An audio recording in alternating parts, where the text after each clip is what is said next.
In the farthest reaches of time and space, dormant secrets await to be unveiled. Welcome to Echoes of Eden. Here, the history you know is just the beginning.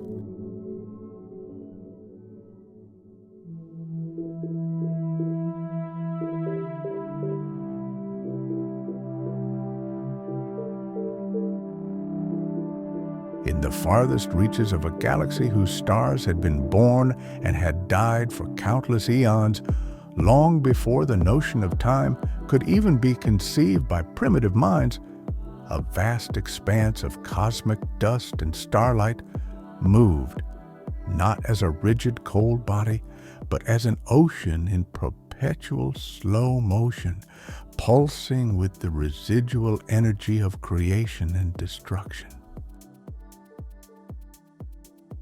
Billions of suns, many already in their final decline, swollen into red giants, others still in their fervent birth, incandescent in their vibrant blue, painted the void with a palette of colors that defied perception itself. These were cosmic auroras, dancing on scales no human lens could ever encompass. Through this cosmic tapestry, woven with filaments of stellar hydrogen and the unbreakable promise of life, traveled the observers. They were not conquerors eager for spoils, nor merchants of worlds in search of profit. They were pilgrims of wisdom, their hearts pulsing in unison with the cosmos, seeking the rarest melody, the song of a living planet untouched by discord, a sanctuary of unspoiled evolution.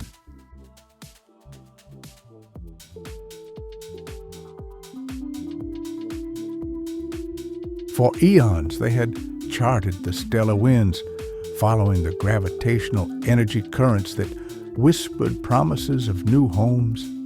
Many worlds had been catalogued, some in their infancy, others in their senescence.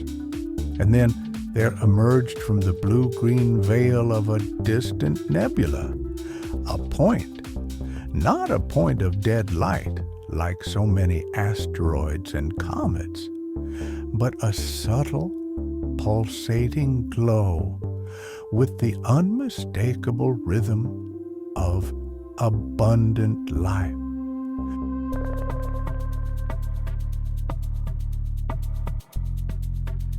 Aboard the Eternal Harmony, a vessel not built but cultivated from organic crystals and condensed light filaments, the observer, Oriel, felt the vibration through their ethereal body. Their eyes, which held the multifaceted sparkle of 1,000 distant suns and the calm of ages past, focused on the small orb that began to expand on their plasma quartz crystal screen. It was not the destination they actively sought, but the destination that called to them with an undeniable force. Mistress Lyra. Yes, Oriel? The readings are extraordinary. Fascinating.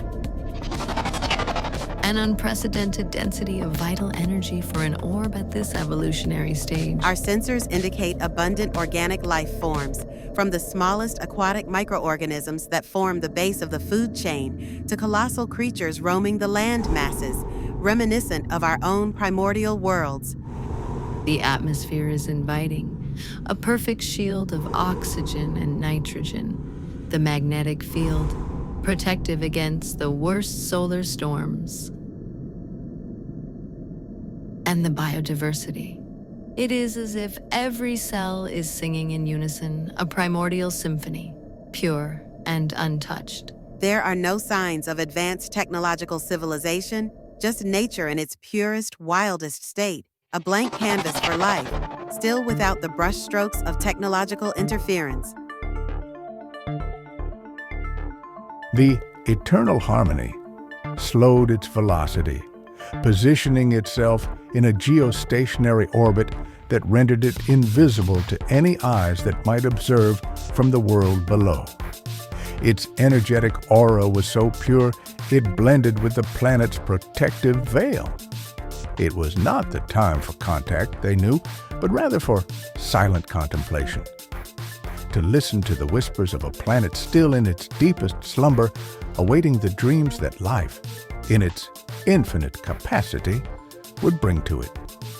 Dreams of civilizations, of love, of war, and of unimaginable transformation.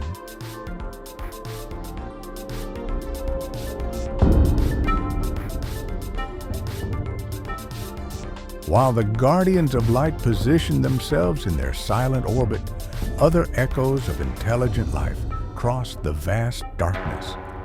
From a distant star system, with a very different agenda, approached a fleet whose intentions were not contemplation, but silent conquest.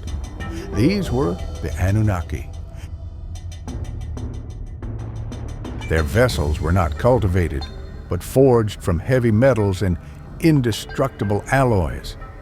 Immense, like floating mountains, their surfaces were a complex web of drilling towers, ore depots, and crude energy cannons.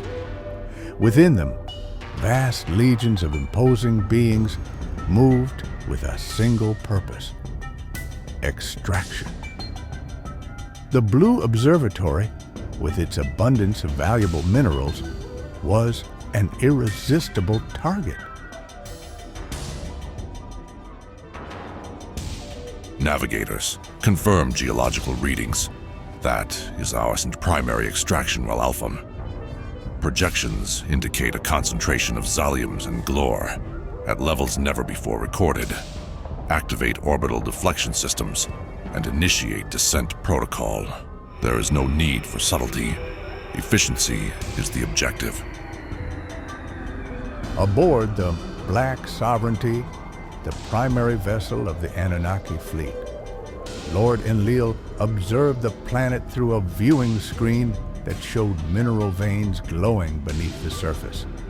To him, the planet was not a sanctuary of life, but a vast reserve of resources waiting to be exploited. Beside him, the scientist Enki, a less pragmatic being, watched with a curiosity that bordered on fascination.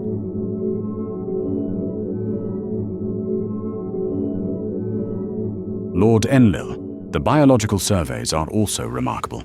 The diversity is immense, and the primitive life forms, the cave dwellers as we classify them, present an interesting potential for a labor force, if our calculations are correct. Our priorities are the minerals and key. Keep biological studies in the background for later analysis. This world will be our mine. We will not waste time with local fauna.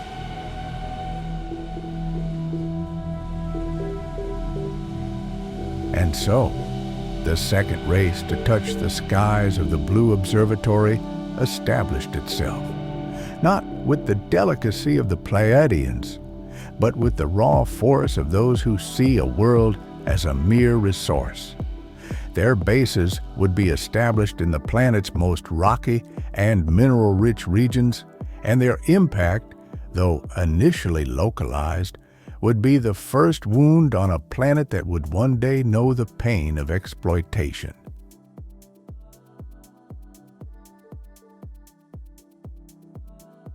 From the ethereal observation point of the eternal harmony, the serenity that had filled the first moments of their arrival began to shatter, not because of the vastness of space, but because of the intrusion of a different presence, an energetic signature that reverberated with purposes so distinct, so dissonant, from the very song of life of the Blue Observatory.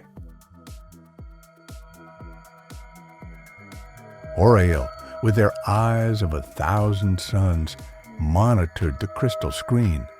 The mineral veins that once glowed in natural splendor were now assaulted by raw energy beams, tearing at the planet's surface. Where before there had been a pure magnetic field, now a pulsating scar formed, a wound in the world's aura.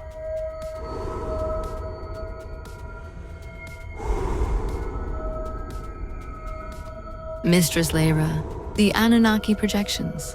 They're excavating with a veracity alien to us. That glow, it is the Zalium being forced from its rocky matrix, and the energy they release. It is a scream to the planet, a song of discord. It is their nature, Aurael, driven by extraction, by domination. They do not see life as a gift, but as a resource. Cosmic interconnectedness is to them merely a tool for their own ends. They do not comprehend universal harmony, for their very existence is a dissonance.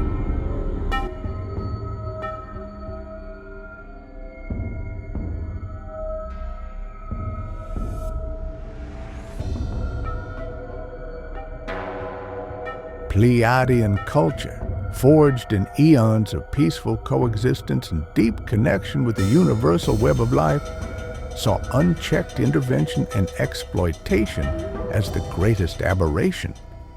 To them, every star, every planet, every life form was a unique note in the cosmic symphony, and the Annunaki were a jarring note, throwing the chorus out of tune.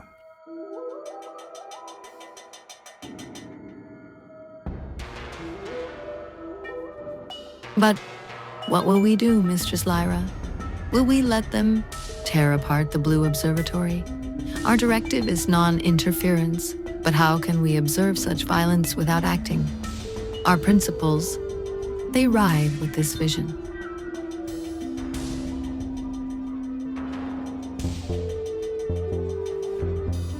Our directive, Aurael, is to protect naturally emerging life and preserve the greater cosmic balance. Directly interfering with an outside species, even if their actions are questionable, is to create a cascade of uncontrollable events. We observe, we record, and we learn. But the path of intervention is an abyss.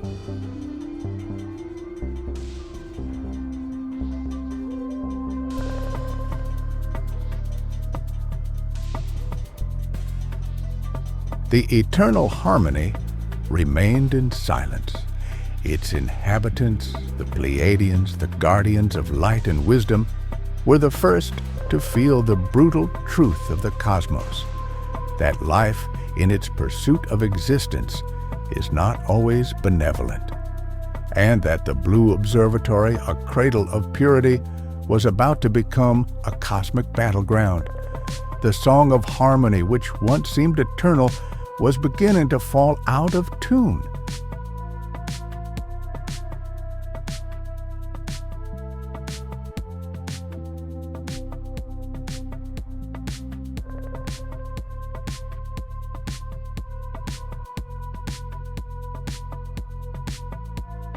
Even though the simultaneous arrival of guardians and extractors marked the dawn of a new era for the Blue Observatory, the planet's innocence was confronted by intentions so distinct, revealing that not all of the universe shares the same song of harmony.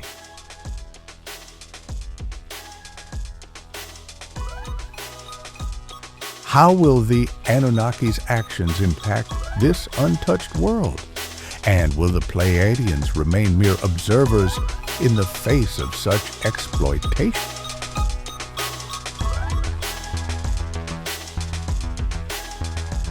Continue to unravel the mysteries of Echoes of Eden.